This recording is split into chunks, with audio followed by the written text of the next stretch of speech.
So today is going to be a really short vlog. My eyes and everything are really red because I've still been crying so much. So today would be day 4 since my husband left for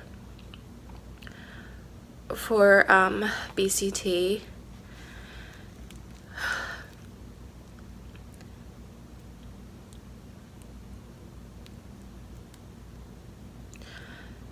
I never knew it was possible to miss someone so much to where you just to where you literally cannot think of anything else but them. On July 30th, they kind of met up at a hotel with all the other soldiers to pretty much prepare to be shipped out. And during that time, he was able to still, reach out to me. We actually FaceTime for maybe like 30 minutes or so, and we had just an opportunity to just communicate and just have that face-to-face interaction, which was really, really nice. And then he was still able to continuously text me the next following day when they arrived to the Philadelphia airport after MEPS. He was able to communicate with me a lot longer than what he was supposed to, because we were having some major thunderstorms here in New Jersey, and I think they were just all along the East Coast, to be honest. So his flight got delayed, so he was able to FaceTime me the next following day at the airport, still waiting for his flight to leave, and we were just able to just text, and he was able to tell me like different things that were happening and how he was leading a group of other men and assuring that they make it on their flights, and he was responsible for them, and just tell me like bits and pieces of everything. And I loved the fact that I felt like I was a part of him getting ready to go away. But then the next day, he actually finally got into Georgia, like 12 a.m. midnight. And once he was there, we said our goodnights and he went to sleep. And then he reached back out to me in the morning. He just sent like a good morning text. And I guess he was like trying to get himself prepared or eat breakfast or whatever the case may be, getting himself in order for them to prepare to leave Atlanta, Georgia, and head to Fort Benning. He wasn't able to text me as much as he was the other 2 days beforehand, and I obviously believe that that's because they were just physically doing so much, like trying to prepare to leave. And luckily he said that the USO, there was a decent USO, at the airport, so he was able to like eat and just kind of like relax. He wasn't able to do all the things that he wanted to do or would like to do, because he technically hasn't finished his boot camp training. So they felt like him and the other soldiers, like they weren't privileged, and they obviously were not able to do other things that other soldiers that have completed boot camp were able to do. So he didn't really much mind. Like he texted me, he's like, I'm just glad that at least I can still communicate with you, and telling me how much he misses me and Miles and the girls, and and how he's just hoping that I'm holding on okay.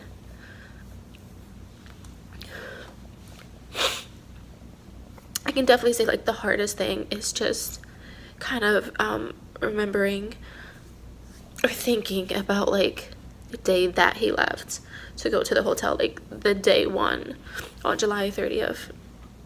Just like how like he held me in his arms and was just trying to tell me like, I'm doing this for us, just stay strong for our children, and I promise you I will be back, and this will go by quickly.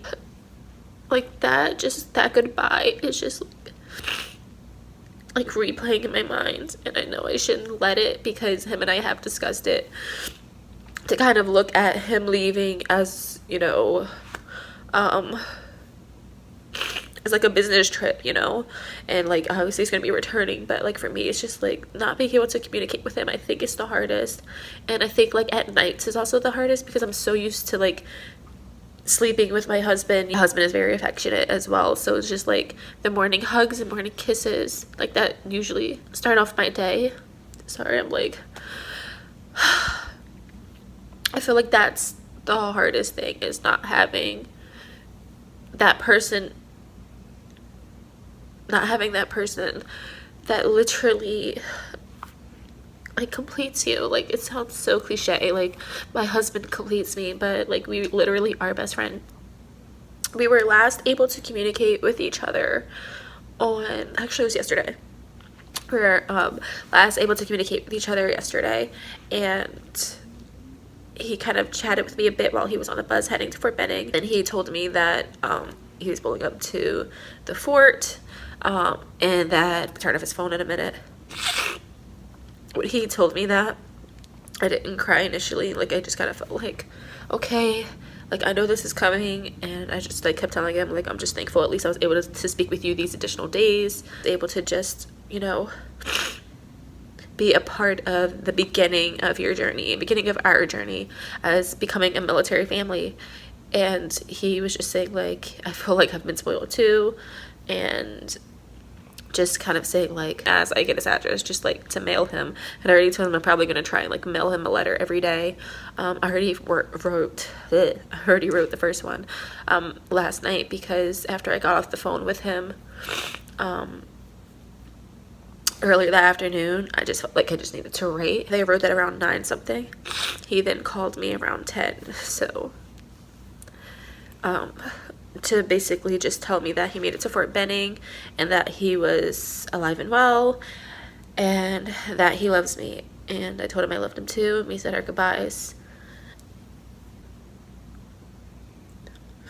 I just gotta say to myself, all right, Emmy, like, you've been doing really well holding down the household these past 4 days, keeping everything clean and tidy and trying to keep things as normal as possible for the girls and for the dog, especially with just having a new baby. Just keep trying to remind myself and bring myself out of the funk. Like, this is a good thing. He is, you know, having a career.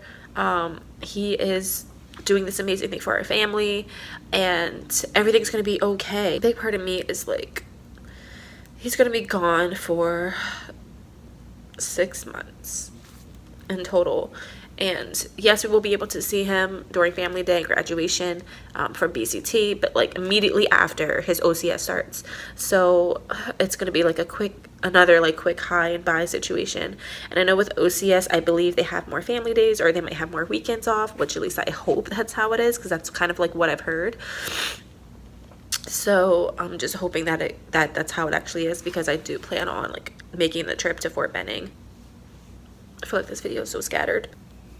Being a military wife can be very exciting, because this is something him and I have talked about like hundreds of times. When him and I even first started dating, he pretty much told me that he still really wanted to join the military after he finishes school.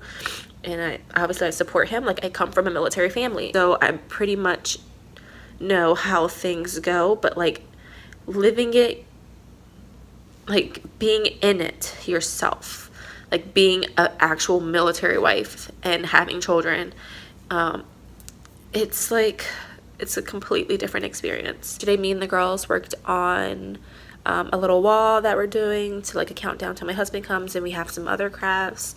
And I actually recorded that video beforehand, before this video, but we didn't end up doing the other crafts, so hopefully we're gonna get to that today. But I just really needed to like just vent and just talk about it. Like, the pros of being a military wife is, yes, the travel,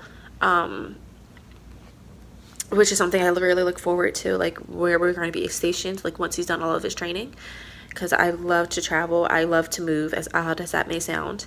But at the same time, it's just like the loneliness, like the going to bed alone at night, the waking up alone, the not being able to talk to the person that you love is like the most difficult thing. So yeah, I'm sorry for this crazy crying snotty nose video, but this is just kind of like a video for me to vent and to kind of talk about how I feel going through this experience switching over from civilian lifestyle to basically being a military wife. If you guys feel the same, please feel free to comment.